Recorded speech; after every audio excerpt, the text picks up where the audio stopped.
The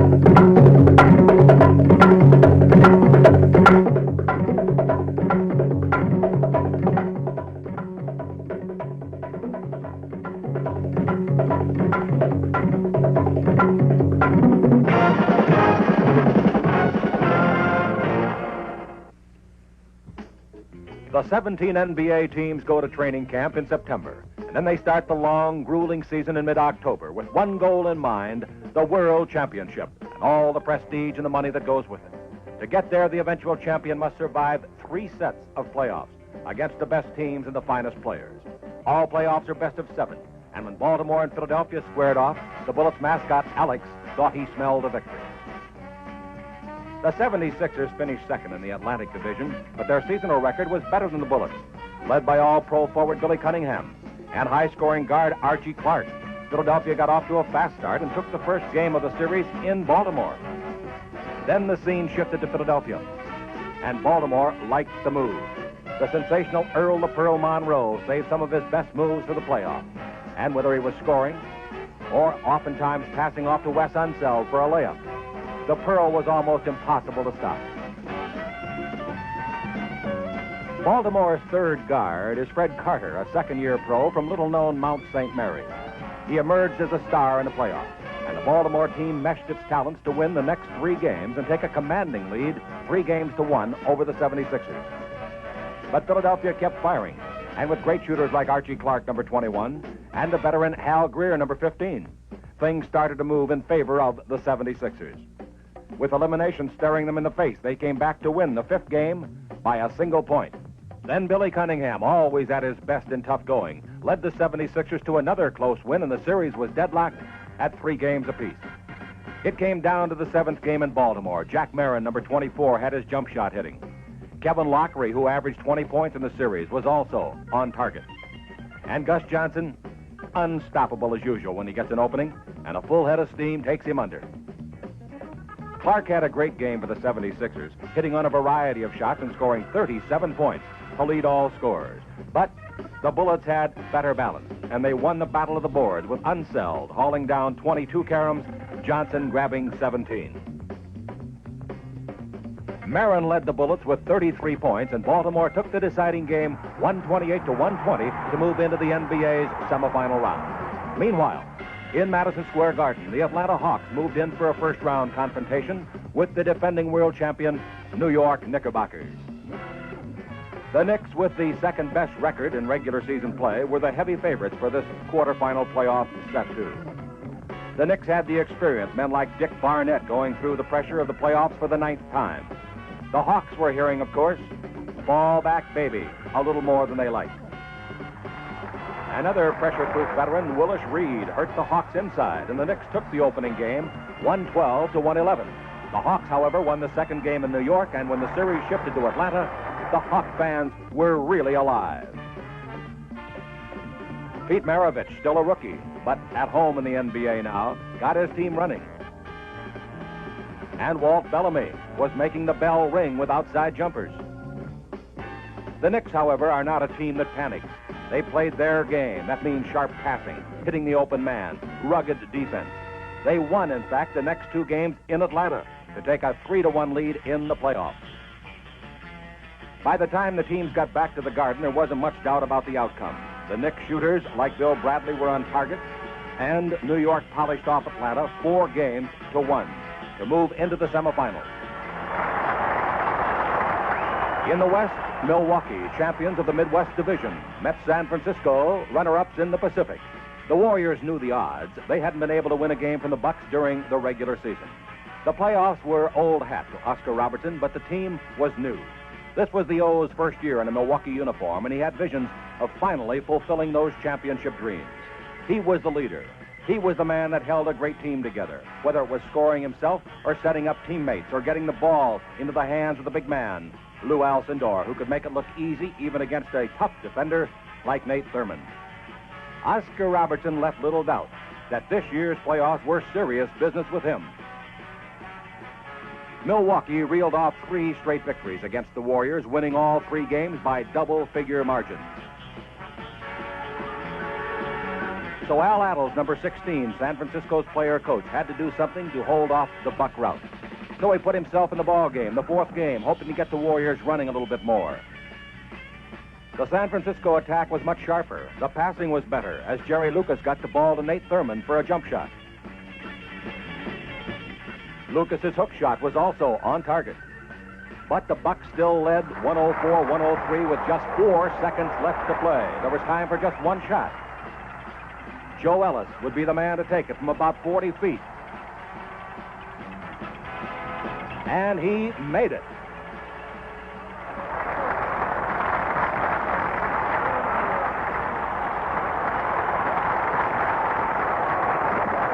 The series shifted back to Wisconsin. The Bucks started fast, not about to take any chances after being denied the series sweep in San Francisco. Number 10, Bob Dandridge, Johnny McLaughlin and company found the range with jump shots. And Oscar Robertson picked the defense apart, beating Greg Smith for a bucket. The Milwaukee Stars were literally tearing down the cords as they tore into the Warriors with a vengeance. The Bucks streaked to a 34-point lead at halftime. And they didn't let up after that. At one point in the second half, Milwaukee was 60 points in front as they completely demolished the Warriors. The final margin was 136-86. Oscar Robertson was a very happy man as the Milwaukee Bucks had safely cleared the first round of the NBA playoffs.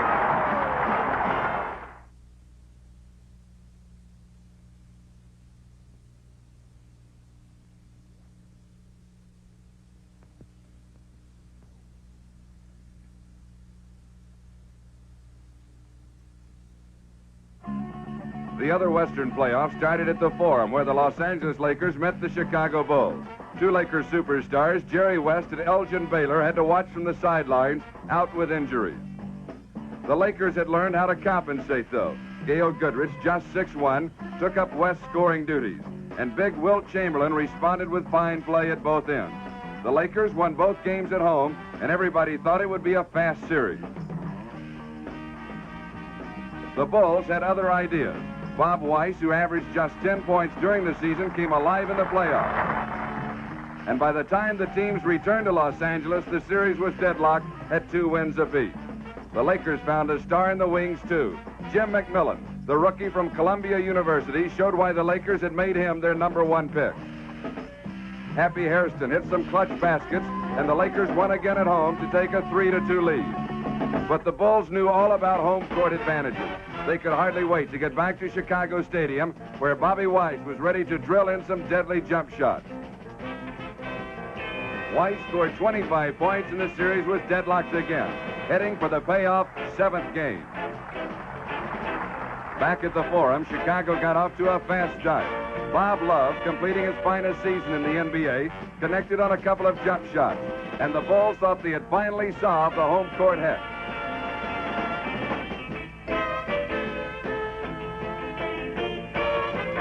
But the Lakers were determined not to be stopped now. Goodrich averaged over 30 points in this series and got help from his former UCLA teammate, Keith Erickson. The Lakers broke it open in the final period and won the 7th game over Chicago, 109-98. Their next opponent would be Milwaukee, but right now the Lakers were too happy to care. They had come a long way without their injured stars, and the thrill showed on everyone's face. The Eastern Final found New York meeting Baltimore for the 2nd straight year.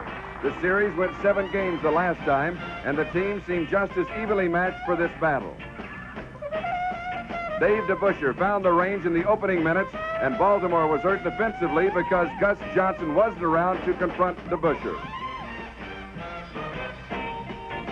DeBusschere was getting loose for some easy ones, and all in all, Baltimore coach Gene Shue wasn't a happy man. His spirits brightened, however, as Earl Monroe went to work. The Knicks had the veteran Dick Barnett on him, but that didn't work too well. Then they tried Walt Frazier, considered the top defensive guard in the league. By this time, Earl the Pearl had the Knicks' defense confounded, and when he found open teammates, Baltimore rang up some big points.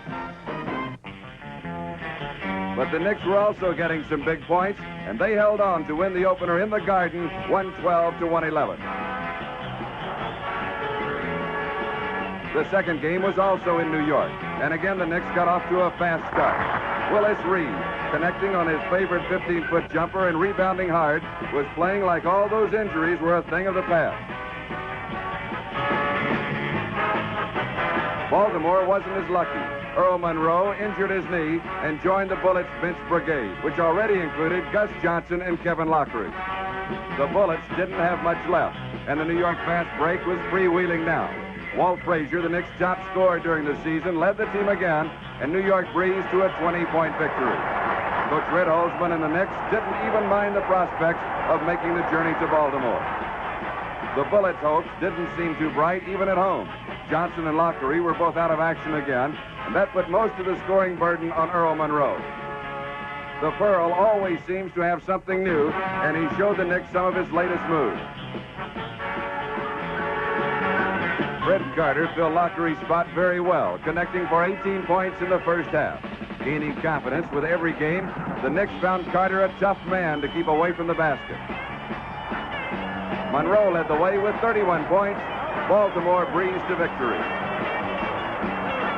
The Bullets still trailed 2 games to 1, but they were beginning to see some hope. Monroe started things again, going to Jack Marin, and he found John Tresvant for a layup. That aching shoulder was troubling New York's big man, Willis Reed. The battle was definitely moving Baltimore's way now. Marin worked clear for a layup. And Monroe's jump shot found the range time and again. When Earl wasn't shooting himself, he was dazzling the Knicks with his passes to teammates like Fred Carter. The Bullets breezed again, this time by 21 points, and the teams headed back to New York with a series deadlocked at 2 wins apiece. The Knicks were glad to be back on the Garden floor where they had won the first 2 games. The Bullets didn't have many supporters in that large crowd, and even Alex looked apprehensive. With the Knick captain Willis Reed still below par physically, Walt Frazier took control for New York. Even good Baltimore defense couldn't stop him from hitting. And when he wasn't open, he found the key open man like Bill Bradley. Some experts feel Frazier concentrates on defense, but it's clear that when the need arises, he can command all the offensive skills he needs to take charge of a game. Frazier wound up with 28 points in a game that was still dominated by defense. New York won in a very low-scoring contest, 89-84. And the Knicks again had the lead as the series headed back to Baltimore.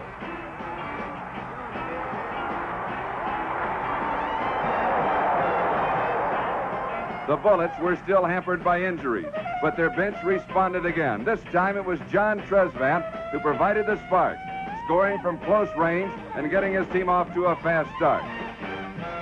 Trez was not only going for points, but perhaps for some acting awards too.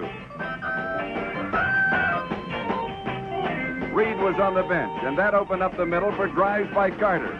And Earl Monroe continued to punch holes in the Knicks' defense, finding Jack Marin open for a bucket. And then Carter again.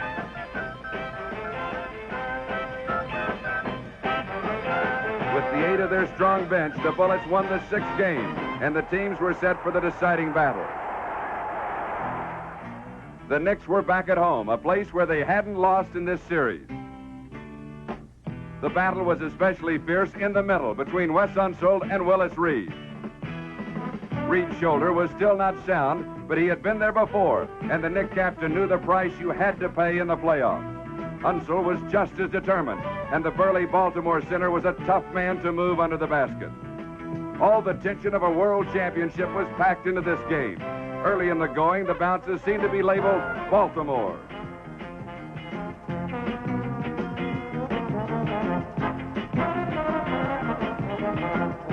Red Holzman urged his team to get going, and a New York fan tried even stronger pleading.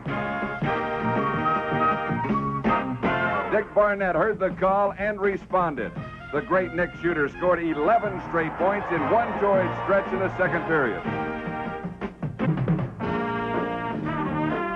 Late in the game, Reed hit a jumper, and just as everyone figured, it was dead even with less than 3 minutes to play.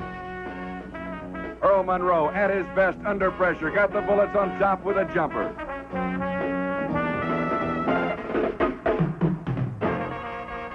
His backcourt teammate completed a great series with a driving layup, and Baltimore had the lead in the final seconds of play. The Knicks had the last shot and a chance to tie. But Bill Bradley's attempt was off the mark. Baltimore had finally beaten the Knicks in Madison Square Garden, and it was a big one for the Bullets, their first conference championship in 23 years. They were ready to play for the championship of the NBA.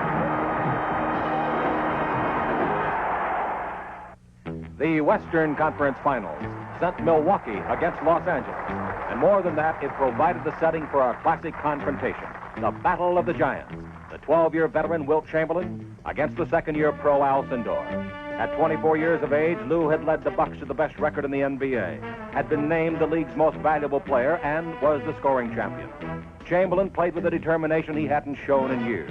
But the Bucks had too much balance for the Lakers, and the first two games went to Milwaukee by wide margins. The battle continued in Los Angeles as the two 7-footers waged a personal war that would have basketball fans talking for months. Yes, maybe even years. Injuries had decimated the Lakers by this time, and number 12, little used Pat Riley, came off the bench to provide the spark and wound up scoring 24 points. Chamberlain also had 24 points, pulled down 24 rebounds in a sensational duel with Al Cindor. Number 52, Happy Harrison, also had a big game. The Lakers came back to win the third game of the series, 118-107. Milwaukee got its powerful machine back on track in the next one, however, and rolled to an impressive victory in Los Angeles by 23 points. And back to their home court, the Bucks went for the clincher. The Milwaukee marksmen on target, especially John McLaughlin here, made 8 of his first 10 shots, and the Bucks were off to an early lead.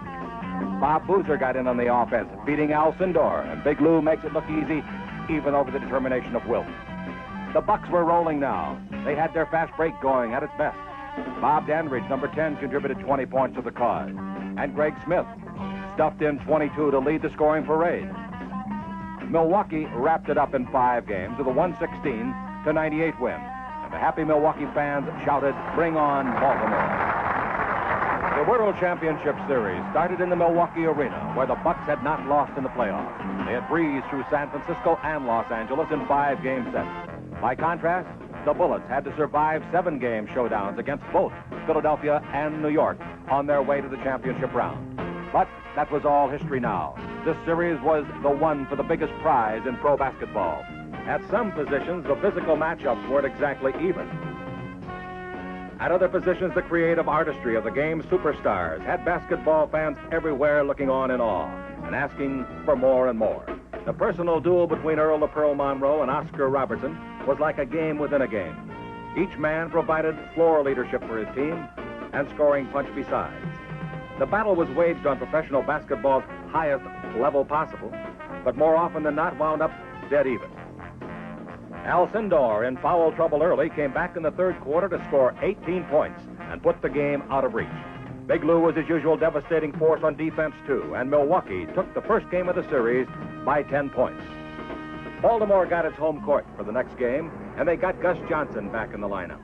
But they still had the same problems to confront: how to stop the Big O and Big Lou. Unseld went outside, hoping to draw Al Sindor away from the middle, and it paid off. And a pinpoint passing of Monroe found teammates like Johnny Trezvant on the inside. The first quarter was a dandy. The score was tied 17 times. Dandridge got a tough one over Trezvant at quarter's end, and the period ended in a deadlock. At his best under pressure, Robertson took charge of the offense. And Lucius Allen helped spark the Bucks to a 4-point lead at halftime. Monroe's magic got the Bullets moving in the second half. And then Jack Marin took over. The former Duke star hit 8 straight points for Baltimore, and the Bullets were back in business. But Baltimore couldn't quite figure out how to stop Oscar Robertson. When he wasn't scoring himself, the Big O was still in the middle of things for Milwaukee. The Bucks opened up a 17-point lead in the third quarter and then breezed home, 102-83, to take a 2-game lead in the final playoff series. Trailing 2-0, Baltimore had to return to Milwaukee and play without Gus Johnson again. But the Bullets didn't have any thoughts of giving up.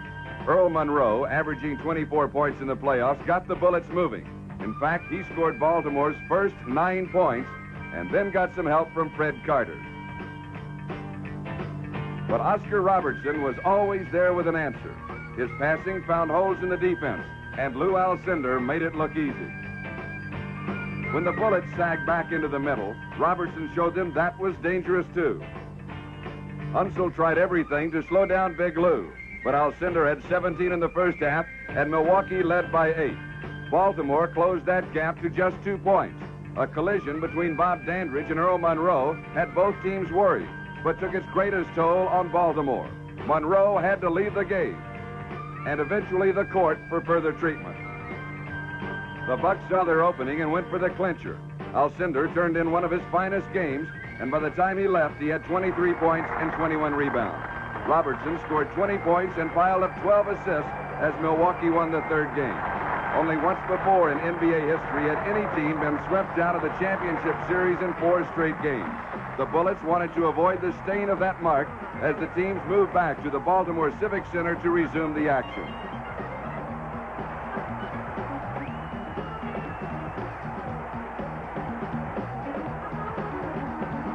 Milwaukee was just as determined to get that sweep, and it showed in Alcindor's play. Oscar Robertson had been waiting for this opportunity for more than a decade, and Gene Shue knew his Bullets were in trouble. Milwaukee spurted to a 15-point lead in the second quarter, but Fred Carter brought the Bullets back with some fine shooting. Baltimore defended on Monroe despite those persistent knee injuries. Milwaukee again opened it up with a big third quarter as the multi-talented Lou Alcindor found Bob Dandridge with 2 beautiful passes. Coming down the stretch, the Bucks had a 17-point lead, and even the reserves like McCoy McLemore were banging them in from long range. The celebration started early on the sidelines, and you could hardly blame the Bucks. They were just completing their 3rd year of existence, and in that short time, they had climbed all the way to the top. They were the champions of the NBA, only the 2nd team in history to sweep the final playoff. And they had marched through 3 series with a loss of only 2 games. The Milwaukee Bucks, new kings of the NBA.